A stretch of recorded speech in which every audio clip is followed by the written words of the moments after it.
The Anthem's Memory and Lessons is taking a very long time, as you all know if you've been watching my channel for any length of time. So here's what we're going to do. We're going to take the first part of the video up until the point when I actually join the project, and that is going to form part one of the Anthem Memories and Lessons. And then as we get further in the process of finishing the video, we'll release a part two and probably a part three as well. If you want to watch it all at once, then that video will come out at some point when it's all done.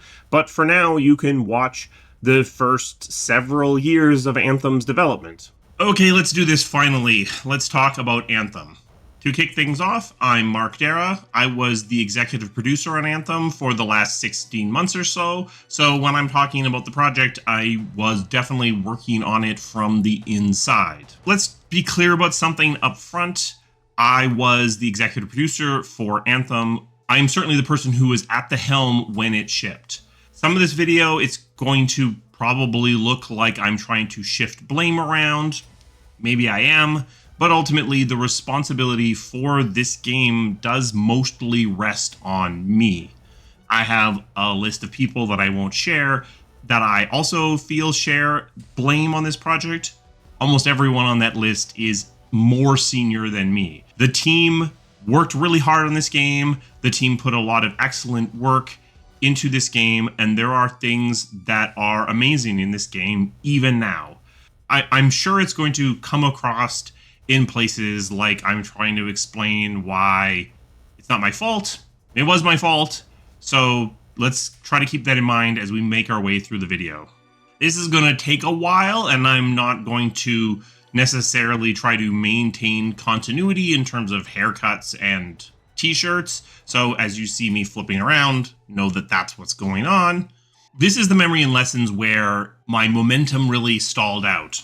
Partially because it is the worst rated game that I ever led by quite a lot, but more because it really was difficult for me to figure out how to go about doing the storytelling. In the end, I decided the way to go was to simply do it chronologically. So that's what we're going to do. We're going to start at the beginning, and we're going to go through year by year and talk about what I remember going on at that point in time. There's going to be some gaps in this for sure. I wasn't even on the project for most of its development, but I was still at BioWare, so I can talk about what was going on from the outside, the effects that Anthem had on other projects within BioWare, and the effect that other projects had on Anthem. As we get closer, then my detail will increase, and we'll get into the last year and a half when the project came together and ultimately shipped. Anthem's a tough one for me, and probably for a lot of you as well. It is definitely BioWare's low point in terms of Metacritic, and let's talk about that as we go. The birth of Anthem probably starts in maybe late 2011, but certainly by 2012, these conversations were going on. And this is the time in EA's history when you have an active disdain for single-player games. You have Frank Gibeau's famous quote about single-player games being dead, and that reflected the sense within the organization of EA as a whole. BioWare had definitely been single-player focused games for its entire history. We'd had some successes with multiplayer parts of games, Baldur's Gate, as well as Mass Effect 3, but for the most part, we were a studio about telling stories through characters. This is the world into which Mass 3 ships, and this is the world into which the Mass Effect team was looking to pitch a new game. They were pretty tired of working on Mass Effect at this point, so that leadership, that core leadership team, was looking to do something new. This is why Mass Effect leadership moved to Montreal, and then eventually migrated back with Mass Effect Andromeda. But we're in the early days here, and the leadership team that had been in charge of Mass Effect for the trilogy was looking to work on something new. They had an entire process for figuring out the IP in terms of deciding what that looked like, in terms of the setting, in terms of that. But the thing that really set Anthem apart from the games that BioWare had pitched in the past is that it was really laser focused in a way that really got the collective Gestalt level imagination of the EA organization really buzzing. At this point in time, the game is Dylan, so it's living with its code name. It doesn't have a name. We'll talk about Anthem and the incredible story of how Anthem ended up with that name and the 11th hour change when it was supposed to be called Beyond. But at this point in time, it's Dylan, and what it is presenting, what Casey is pitching to EA is BioWare as a new thing. It's BioWare doing storytelling, but doing it in a live service, always online, brand new business models, brand new way of thinking about the way we tell storytelling. A lot of this early vision from Casey doesn't actually really make it into the final game, but it's why Anthem was able to generate this much momentum within the organization. Because what Casey was essentially pitching was, what if BioWare game, but it could do FIFA numbers? What if you could tell a story with your friends? What if we had an onboarding that allowed you to try the game, but seamlessly move into paying for the game? Maybe not free to play, maybe some sort of cliff where you paid for money, but something that brings the business model forward. Whatever you, an executive within EA, are imagining, maybe this game can be that game. Are you tired of BioWare taking a long time to make games that only sell pretty well? Well, do I have the game for you? This is a game that will take BioWare's creativity, BioWare's quality, and expand it into a game that can sell better and have a lifetime value that's many times what you have seen from BioWare games in the past. Isn't that something that you want? And the reality is that's precisely what EA wanted at this point in time. What they were seeing from the business was that multiplayer games and live service games were making way more money than single player games. They were often selling better, and even when they weren't selling better, they were making more money per player because of longer tails of play. So a game from BioWare, who had a great reputation for quality that could also increase its lifetime value, of course they wanted on board for this. And this is the power of a gifted story crafter. They can craft a story that threads the needle between giving just enough detail to seem real, but leaving out enough that the audience's imagination can fill in everything else. They can build a story that can actually outlast them, can outlast the storyteller. A well-crafted story that hits an organization like EA in just the right way can give a project a momentum that can last for years and years beyond any rational decision-making process. To be honest, I might argue that a sufficiently well-crafted story might be better off without the original crafter around, because there is no ability for that crafter to be forced to answer clarifying questions or to have to provide additional detail. So that arch,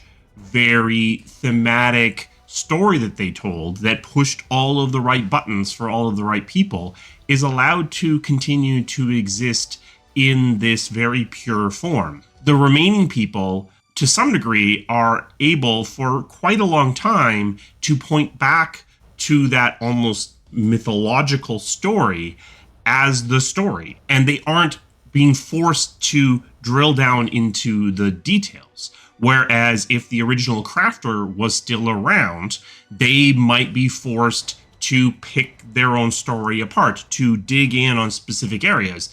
And maybe there's no there there. Maybe there wasn't anything behind the very evocative statement that they made in that original story. As we move through 2012 and into 2013, the Dylan team is starting to build prototypes and start to build the world that is going to ultimately form the basis for this game. Early in the development of this game, it was more survival focused. At one point, there was a climbing game that was being investigated. You couldn't fly, only glide.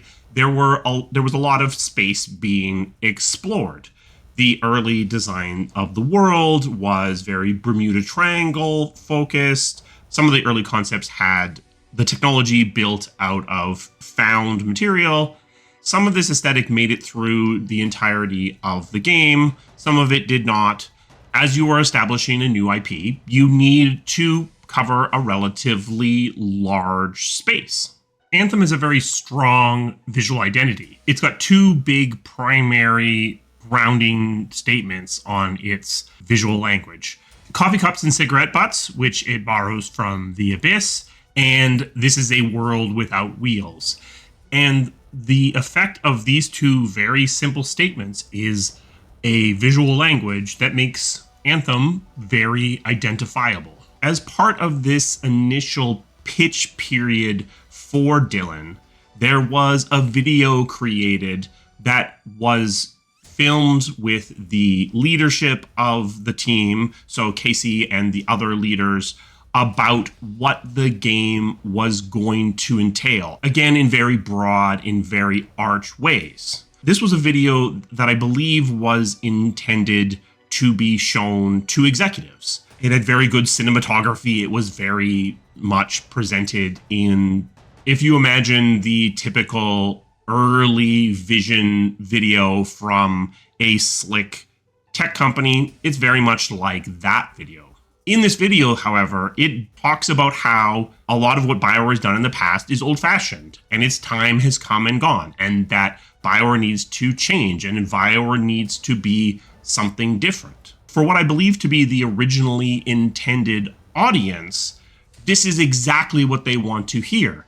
Executives want to hear that BioWare believes that it needs to change, that BioWare needs to be something different. This is what they wanted to hear in this time period. But this video also ended up being shown at a studio meeting to the entirety of BioWare. So this includes the active Mass Effect team and the active Dragon Age team, who is working on Dragon Age Inquisition at this point in time. And that's a much less receptive audience to the theme of BioWare is dead, all hail the new BioWare. BioWare needs to dramatically evolve in some new way. Because whether you believe that or not, it's pretty hard to get that message when you are actively working on games that are supposed to be rooted in the history of BioWare. Was this the cause of Mass Effect Andromeda endlessly, hopelessly chasing procedural planet generation? Probably not, but it certainly didn't help. So something to remember is that the intended audience matters immensely when you are delivering a message.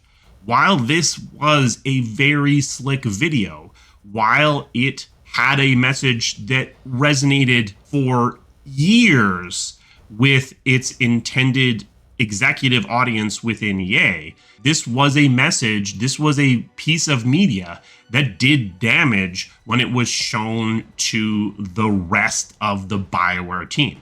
And it probably should never have been shown. I would love to get my hands on that video. I would love to see it once again.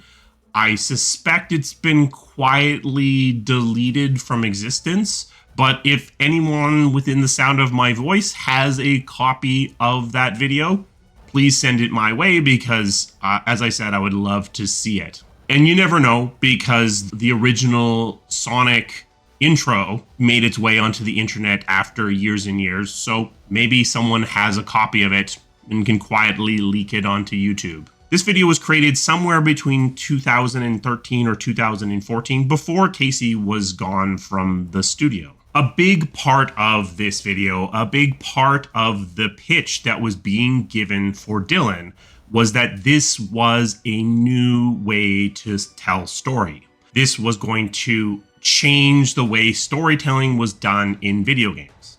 And honestly, given the leadership team involved, it makes a certain degree of sense that they could make that claim. KOTOR as well as Mass Effect, which were the projects that this leadership team led, changed the way that storytelling was done, moving to fully voiced protagonists, moving to tone wheels, changing the interaction with storytelling in RPGs. So to come out and make a very bold claim that once again they would change the way storytelling was done in video games, it's bold, but you can kind of understand why people would be receptive to that claim. Now, I honestly don't know what this promised change to storytelling actually was. Maybe Casey did in 2014 and he took that secret with him, but certainly the team didn't seem to know what the secret was, what this change was. And this lack of consideration led to a lot of problems in the storytelling of Anthem later on, as the multiplayer and storytelling started to smash into each other in ways that weren't accounted for. After EA bought BioWare, we started to see more constraints on growth. In the past, the not uncommon way that BioWare worked its way out of shipping a game was to hire more people. In a public company, this was frowned upon to a much greater degree. In 2008, Mass Effect and Dragon Age effectively ate everything else in order to ship Mass 1 in 2007 and then Dragon Age Origins in 2009. Through this time period, through Mass 1, Mass 2, Mass 3, the timing of projects meant that to a large degree, Mass Effect was able to be highly protective of its people. Mass Effect 2 shipped in January of 2010, just a few months after Dragon Age Origins shipped.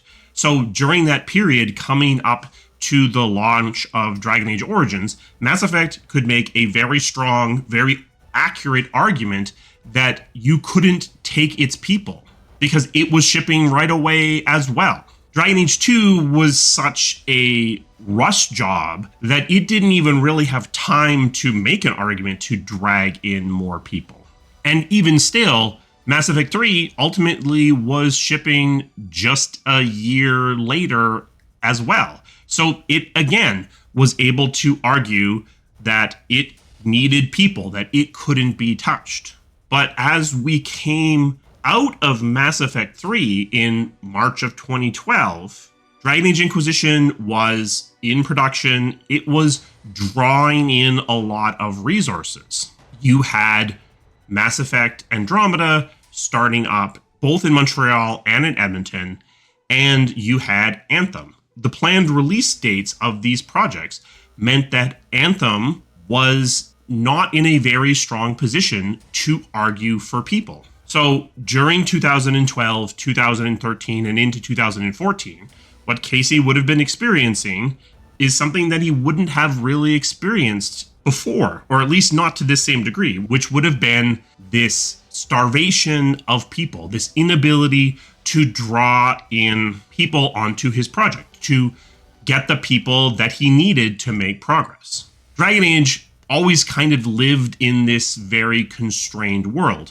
Now, I saw it to a much greater degree after Dragon Age Inquisition shipped, and this is probably the world that Casey was experiencing 3 years earlier. So in 2014, as Dragon Age Inquisition is setting up, getting ready to ship, Casey is watching as people are starting to be allocated to the future.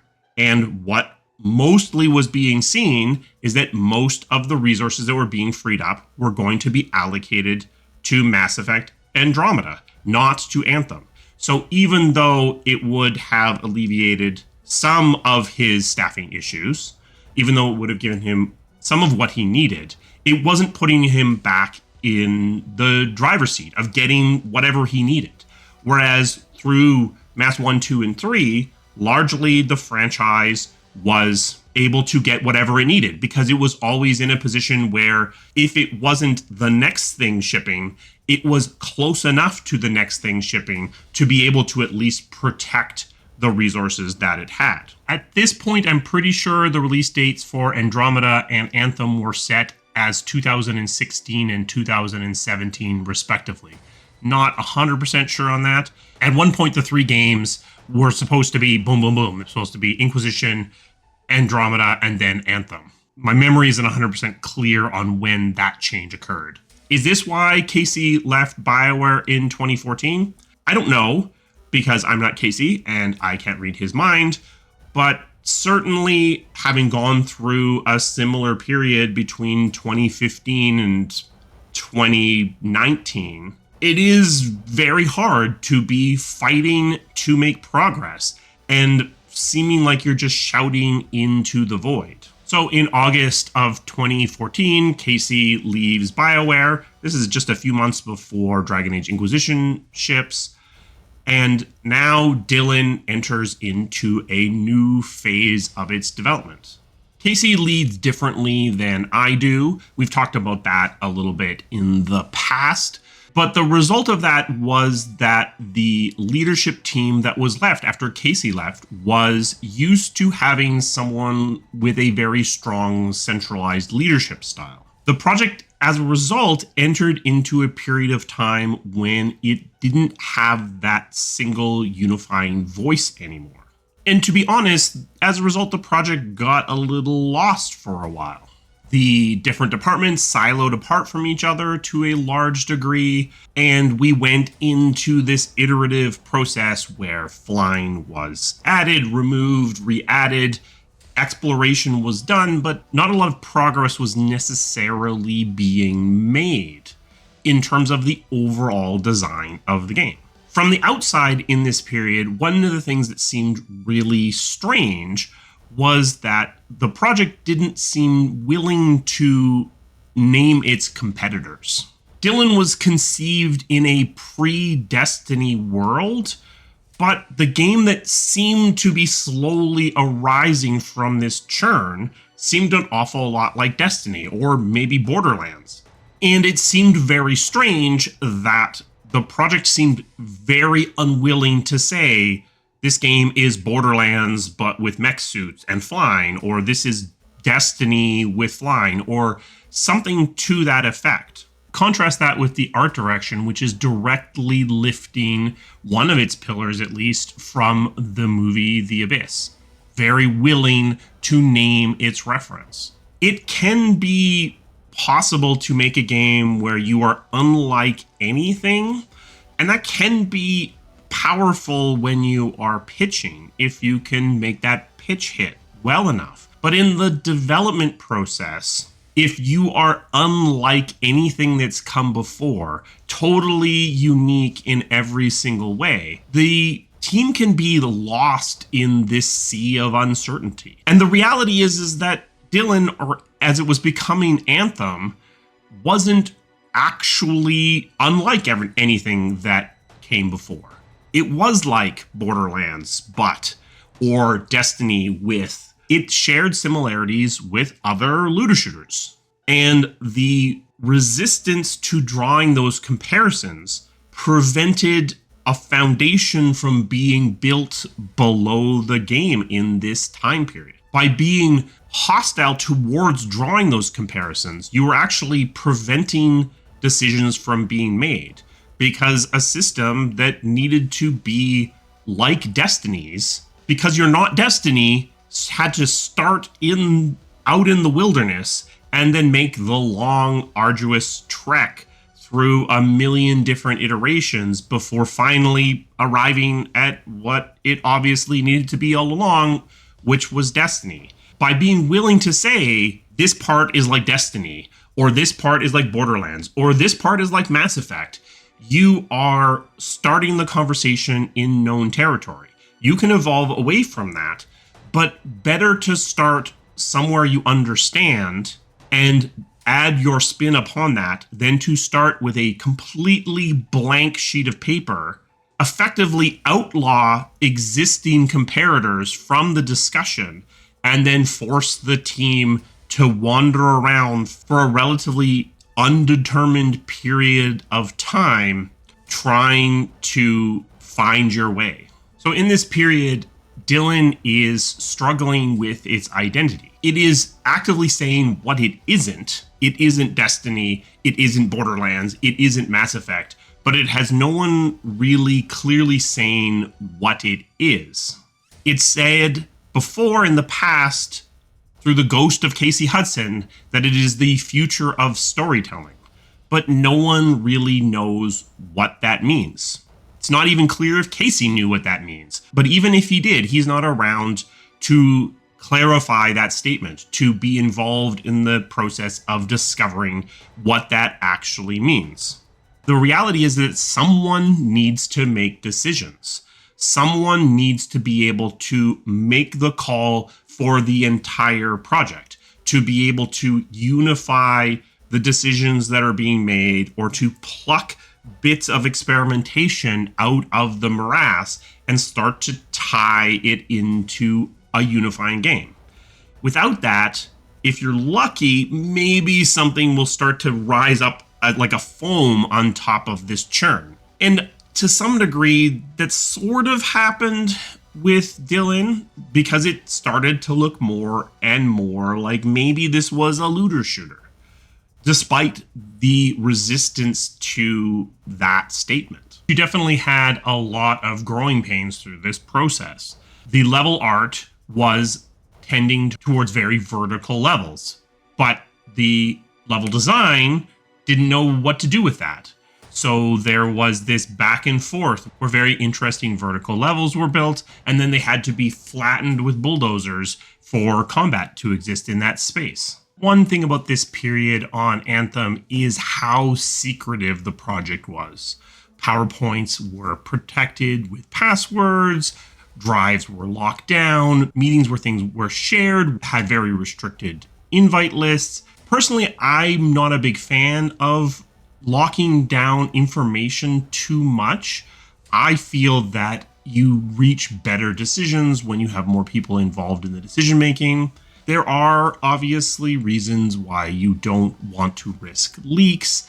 There are reasons why you want to keep information a little bit more controlled if people's jobs are on the line, if it involves performance. But in this particular case, for me, I feel like it was several steps too far. I'm going to make the argument that this level of secrecy is actually one of the causes of Dylan's inability to get the team fully aligned behind a direction, because it encourages siloing.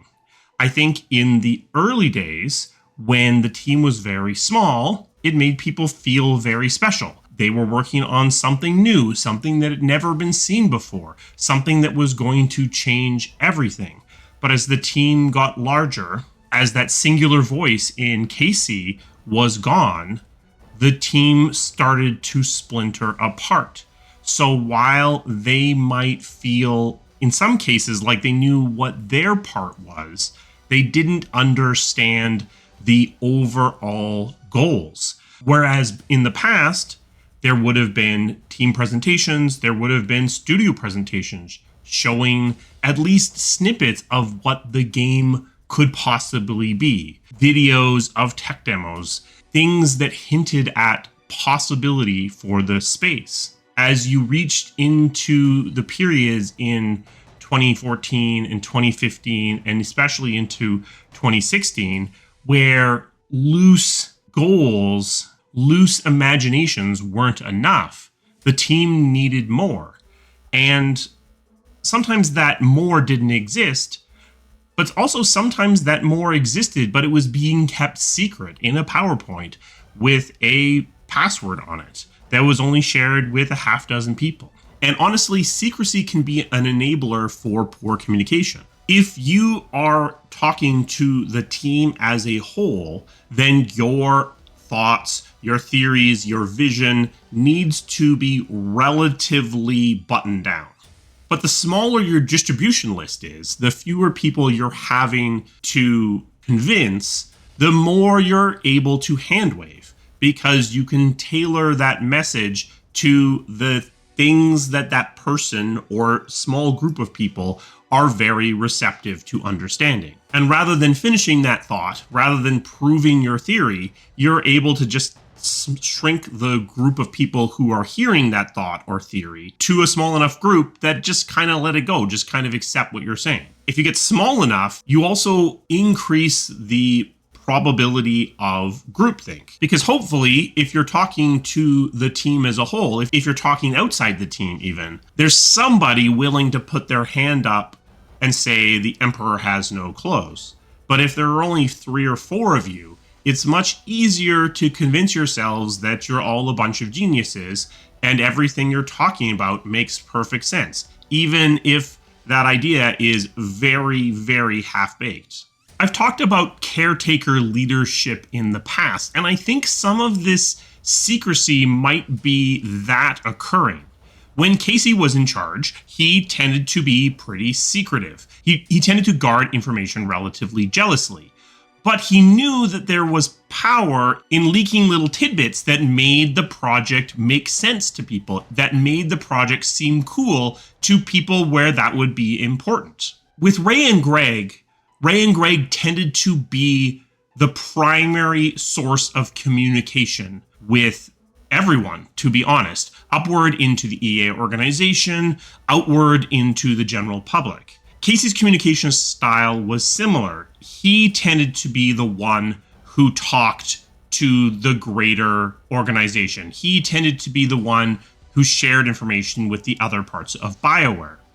The other leaders were used to living in a world of secrecy because they kept everything secret except from each other and from Casey. And then Casey decided the pieces that went out to the broader organization. With Casey gone, there was no one really to do that. So the secrecy remained, but this strategic leaking, this strategic sharing of things to create excitement, to create understanding was missing. And throughout 2015 and especially 2016, this resulted in the project floundering to a large degree. I tend to communicate the information I have much more broadly than this. I believe that in most cases, people are better off knowing what's going on than not knowing. It helps them with their decision making, and the more decisions that they're making, the less I have to do for them. Now, there are downsides to a very open style as well. It can lead to extra stress on people when they're getting pieces of information that they can't really do anything about that make them worry or give them concerns. But in my experience, usually the downsides of oversharing are much less than the downsides of undersharing. You do run the risk of leaks, and certainly as BioWare has gotten older and older, it has, as an organization, become more and more leaky. In the early days, nothing ever leaked. These days, it seems like everything leaks out of BioWare. That is a thing to keep in mind. But if we keep too much secret, we end up with team members, with developers that only know what they're doing through this tiny little tube. And then it becomes a very high burden to connect all those disparate things together. If the team understands better, if they understand the project, if they understand the goals, if they understand the constraints, they are able to work within that better. And often you will find that your puzzle pieces fit together better because everyone is able to see a little bit more of the puzzle. If you keep everything a secret, all they're able to do is work on their one piece. And maybe when it comes time to slot it into the larger puzzle, they made the piece the wrong shape.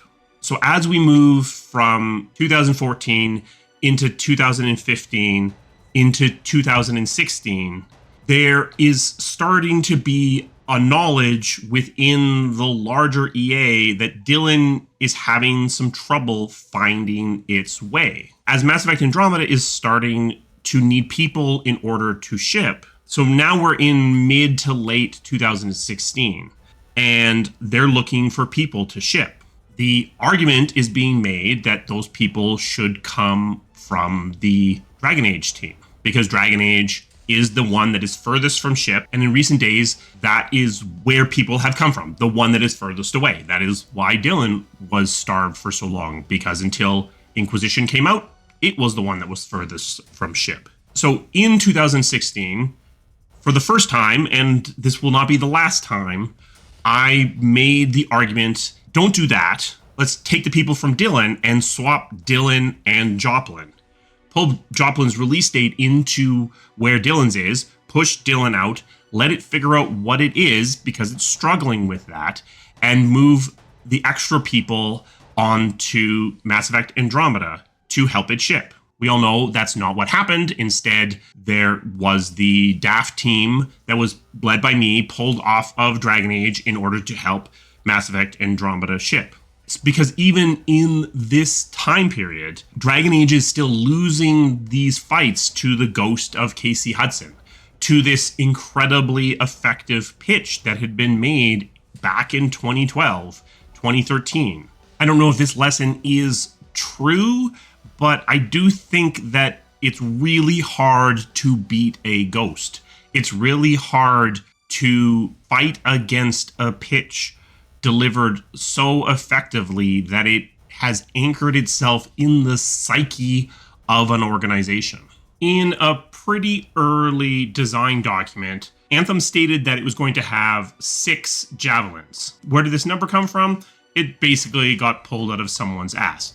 I guess to be more fair, it was effectively broken down like this. Well, we're going to have light, medium, and heavy javelins, so we're going to have 2 of each kind. We're going to have 2 light, 2 medium, 2 heavy. And unfortunately, this number 6 got presented in early 2017 to EA executives, that Anthem was going to have 6 javelins. Pretty close to that presentation, the team realized that it couldn't do 6 javelins for 2 primary reasons. One, because it couldn't completely figure out how to differentiate 6 different kinds of javelins, but also because it realized that it didn't have time to make 6 different, entirely different archetypes of gameplay. So now the team is forced to present that no, in fact, they're going to have 4 javelins at launch. And even though that 6 was based on nothing, was based on a number we said because it kind of seemed pretty logical at the time, but there's nothing behind that, became a source of immense pressure and anxiety from the executives. I wouldn't be surprised to find out that one of the reasons that everything kind of came to a head in 2017 with the massive changes that occurred on the project in 2017, culminating in me taking over the project. I wouldn't be surprised to learn that this was triggered by this change from 6 javelins to 4. Again, that number 6 was based on nothing, but it was seen as the team falling apart. I've said this before, but if at all possible, you should avoid sharing numbers with the executive, with the public, because without adequate context, which you likely can't provide, a number is just a weapon that can be used against you. And that's exactly what happened here. That number 6 going to 4 was seen as a catastrophic failure on the part of the team, even though it wasn't anything. It was just a realization as the design space started to solidify that actually 6 was the wrong number, that it was never the right number. This was such a big deal that even in the first time that I am presenting the project more broadly, when I'm going to Barcelona in early 2018, I'm having to still deal with the fallout of this change. How did I deal with it? Well, I dealt with it by talking about how each javelin type, in fact, had 2 subtypes. So we weren't going from 6 to 4. We were actually going from 6 to 8 because 4 times 2 is 8. It was an effective enough of an answer to put that problem aside. But if at all possible, you should try to avoid sharing numbers, especially numbers that don't have any backup, because those numbers are then going to be used against you in the future if you, for whatever reason, are forced to change them. Now, what were the original 6 javelins? Like I said, I'm pretty sure it was 2 light, 2 medium, 2 heavy. The 2 light ship with the game. You have the Storm, the sort of mage class, and the Interceptor, the fast sort of rogue class. The 2 heavy were the Colossus, which shipped, and then a heavy tank kind of paladin javelin, which would be more of a support class. I think that it got teased in the Anthem Next content, but I don't believe that javelin ever got completed or released. And then for the mediums, you had the Ranger, the Jack of all trades, and I don't know what the 6th one was. I can't really determine what that last javelin was supposed to be. And I guess there's sort of the point. There was so little behind that number 6 that I can't even remember what the 6th javelin even was.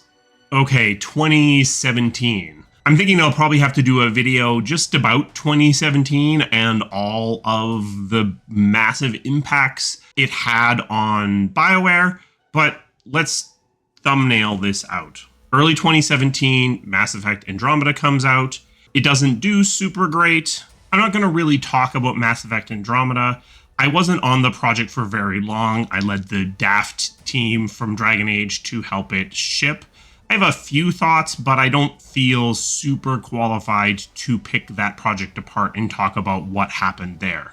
The people who are on Mass Effect Andromeda are supposed to go on to Dragon Age, onto Joplin. I make a second attempt to argue that we should swap Dylan and Dragon Age because we have an influx of people coming. That's great. If we could just anchor it with a little bit more of the people on Anthem, we could pull Joplin in and we could get off to the races. Again, nobody's particularly receptive to that pitch. So as we start to recover from Mass Effect Andromeda's launch, we're still going to have Anthem in the driver's seat of staffing, and we're going to now officially announce the game. The game went through a lot of potential names on its way to that stage. The team wanted to call it Javelin because the suits were javelins. They felt that it was compatible with the triangle motif that existed in a lot of the art direction. But leaders within EA didn't like Javelin. They felt it was too small. It wasn't big enough. So the name that was proposed was Beyond. This fit into the theme of moving from safety out into danger, which has always been at the core of this game. Even in the very early days, there was always this concept of there being safety here, but not out there. So Beyond was seen as a great name that anchored into that. Going into E3 2017, there was a belief that Beyond was going to be the name. Even though there is another video game with the name Beyond, it was believed that EA was going to be able to negotiate the use of that name with Sony going into E3 of 2017. Of course, that didn't happen. So very close to E3, I believe it was May, we had to pivot away from Beyond as the name. And we ended up with Anthem. I'm not entirely sure I remember exactly how we ended up with Anthem as opposed to any other possible name. I know there was a desire to have it be single word, and they wanted something big. They didn't want Javelin. It was seen as too small. So we ended up with Anthem. There's nothing wrong with Anthem as a name. Now, at this point in time, Anthem didn't actually mean anything in the IP. That isn't the end of the world. You can always retcon your way into a word meaning something. Dragon Age was the name of the title when there were no dragons in the game. So you can always work your way out of it, but it isn't the best starting place. I would say you don't want to be scrambling quite so fast, quite so hard, quite so chaotically into your name right before you're going to announce it at an E3. So I guess the lesson there is a fairly simple one, is check your name, make sure you can actually use it before you get too attached to it. The building of the demo for Anthem in 2017 was very messy. In some ways, it was exactly what the project needed, because it was the first time that everyone could look at something and say, oh yeah, this is a game. We know what this is. It's the first time where what Anthem ultimately ended up being starts to be seen. It's not 100% accurate, but it's at least 1,000 times closer than what had been arising out of the team before then. Game teams tend to hate demos, and for good reason, because a lot of the work that goes into putting a demo together is throwaway work. You are building an artifice out of paper mache that looks like the final stone sculpture, but isn't the final stone sculpture. So once the demo is over, the entire thing falls apart, and you end up no further ahead than you were before you made the demo. But sometimes a demo is exactly what a team needs, because while a lot of the work going into a demo may not make it into the final version of the game, often a lot of the decisions that are made in making a demo do make it into the final game. So if a team is having difficulty coalescing a vision, coalescing a direction for their game,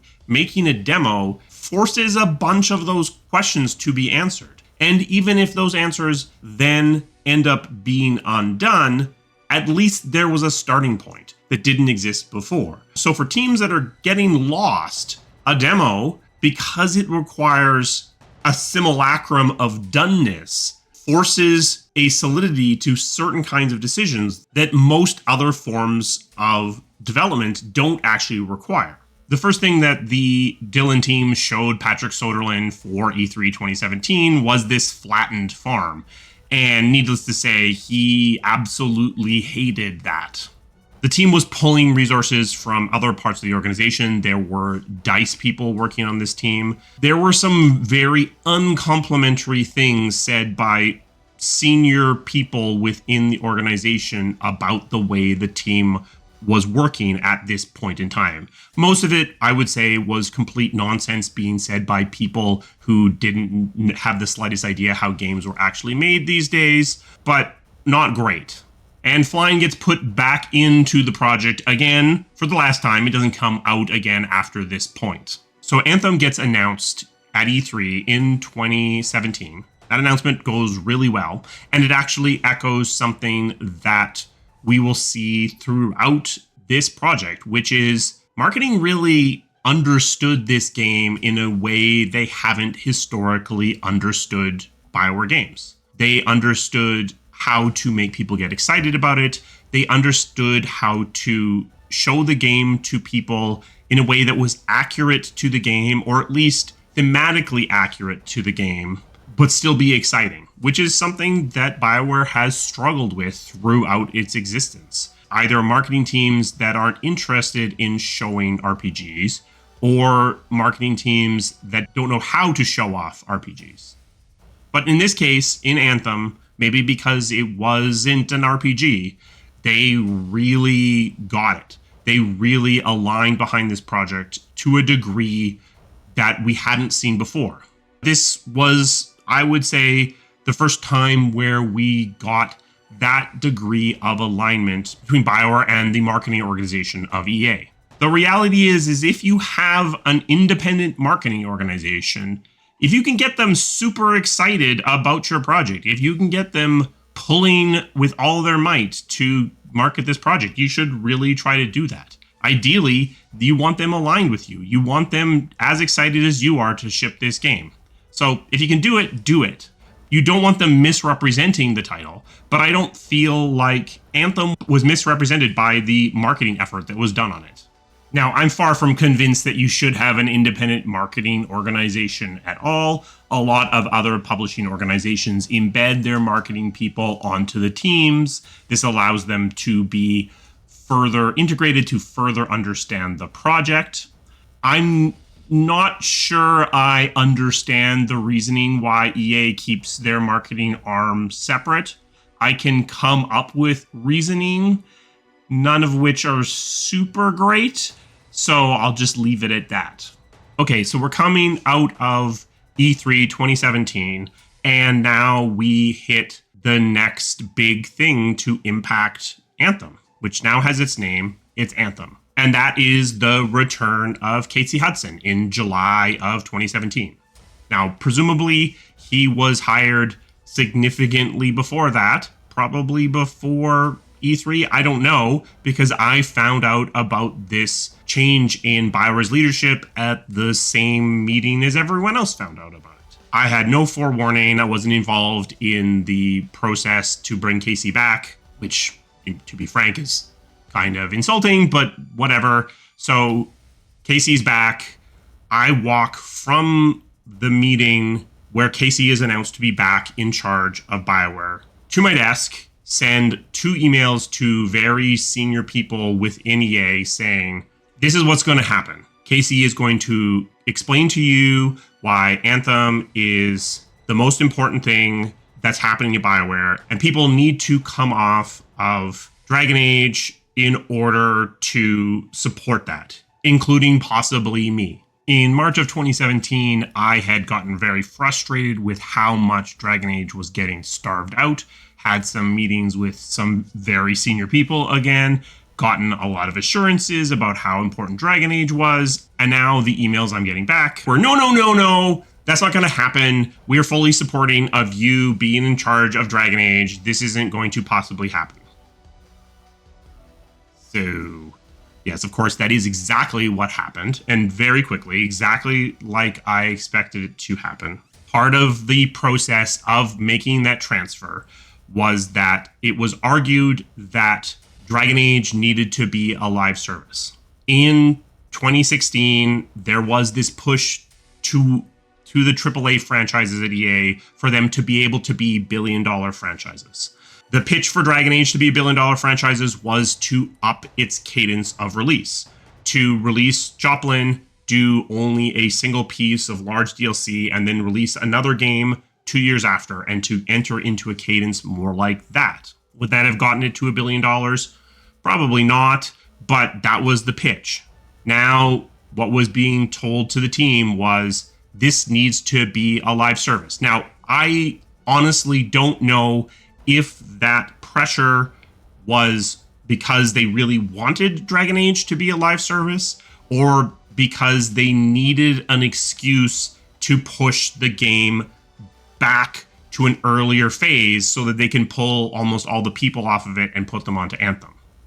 Either way, the end result is the same. Myself, as well as a lot of people from Dragon Age, are moved on to Anthem. So now, finally, after however long we've been in this video, I'm actually on Anthem. I'm in charge. I'm the executive producer of Anthem.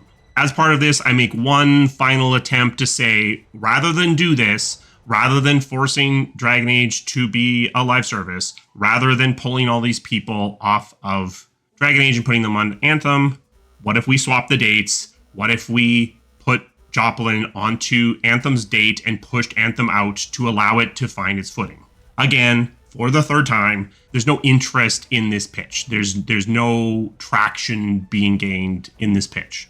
I guess I wish I had a lesson here. I wish I had learned the words I could have said that would have resulted in this swap happening, or some way that this could have been navigated in a different way. But if that lesson is there to be had, I have not yet learned it. Let me see if I can lock down the timeline here a little bit more. I went through my Twitter and pulled out what I think are the relevant tweets. On June 11th, I said a tweet saying, definitely not working on Anthem. June 11th again, this is E3, still definitely not on Anthem, talking about how well the team is doing and showing stuff. June 29th, still not on Anthem, still being like, not on Anthem. I go on vacation on July 14th for 2 weeks. And on July 18th is when Casey comes back. So literally 4 days after I'm on vacation. I'm at that meeting when Casey is announced to be returning. I'm back from vacation on August 5th, and this is my tweet. So my feeling is things are already starting to move in the way that I'm predicting, but I'm not positive yet. August 6th, this tweet. So obviously something bad is happening by now. Now we're about 10 weeks after Casey's return. So I'm pretty sure this is the day that Mike Laidlaw resigned. And I believe that Mike Laidlaw resigning and the whole me transferring to Anthem and the pivot for Dragon Age are very close together.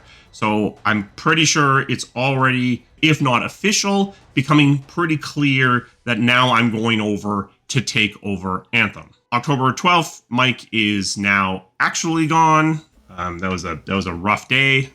It's not until January when I am going to Barcelona to actually talk about what's going on in Anthem, when we are starting to make it official that I'm fully in control of Anthem. But it is happening well before this. Behind the scenes, I'm completely driving the show. So the time between Casey returning July 18th and me being fully on board on Anthem is definitely less than 6 months, because by 6 months, it's all out. We're talking about it publicly. And effectively at that point, I'm not actually supporting Dragon Age really at all, going to the very occasional meeting. My feeling is that by the end of October, it had pretty much been that I'd pretty much pivoted 90% to Anthem, but I can't really confirm that because we were keeping it under wraps in the earlier days. So nothing in my Twitter that I can pull out that is obviously referencing that. I think the burning dumpster fire in early August is me predicting the inevitable. I don't think it's happening that soon. So I think, as best I can determine, I have no expectation to be working on Anthem up until Casey comes back. Casey comes back, I'm predicting that I'm going to be going onto Anthem, that Anthem is going to be stealing everyone off of Dragon Age, and by mid to late October, it's actually happening.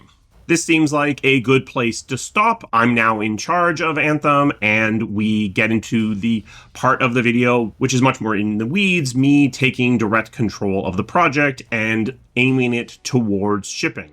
If you've been curious about Anthem, there's a bunch of gameplay footage being played over top of this video. The servers are still up at time of this video releasing and will be up until January of 2026. So if you're interested in checking it out, you still do have a chance. I think the game holds up pretty well. If you tried it at launch and didn't really like it, you may want to try it again. There was a lot of improvements done after launch to the game. Not as much as was wanted, but a lot of stuff did change. So if you found it intriguing but didn't really get sucked in, maybe give it a shot in this last couple of months of life. Special thanks to my members. They provide the resources that this channel needs to keep running. If you're interested in becoming a member, there's a link to that down in the description. We also have a Patreon if you're more interested in supporting the channel in that way. Both patrons and channel members get access to our Discord. So if you're interested in interacting with the community to a deeper level, that's an excellent way to do that.